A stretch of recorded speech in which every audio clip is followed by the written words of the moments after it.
आणि त्या झोपडीजवळ काय असतं, एक मोठ्या बोरीचे झाड असते. बोरीचे झाड असते. आणि ती का एकटीच राहत असते. आजीबाई काय करते, एकटीच राहते. हा.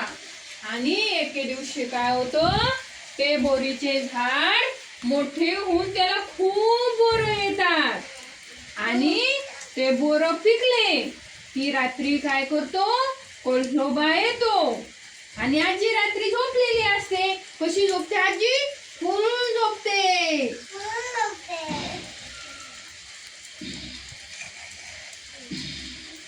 अशी आजी झोपलेली असते.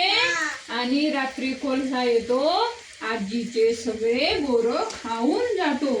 सकाळी उठते आजी, बोरी खाली जाते, तर एकही बोर नसतं पडलेलं, एकही बोर तिला सापडत नाही.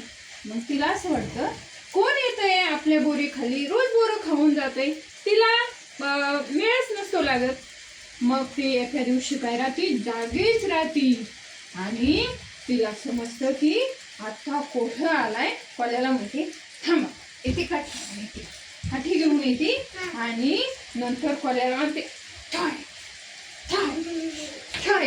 कोल्याला मारते, थांब आता तू येतो आणि माझे बोरं खाऊन जातो. मग आजी म्हणते, कोल्हा म्हणतो, आजीबाई आजीबाई. काय म्हणतो कोल्हा, आजीबाई आजीबाई, आता मारू नका मला, मी कधीच बोरं तुमचे खाणार नाही.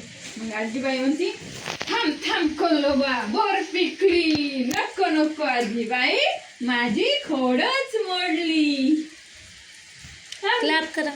क्लॅप करा. चला आता कोणाला येते स्टोरी, तुला येते का?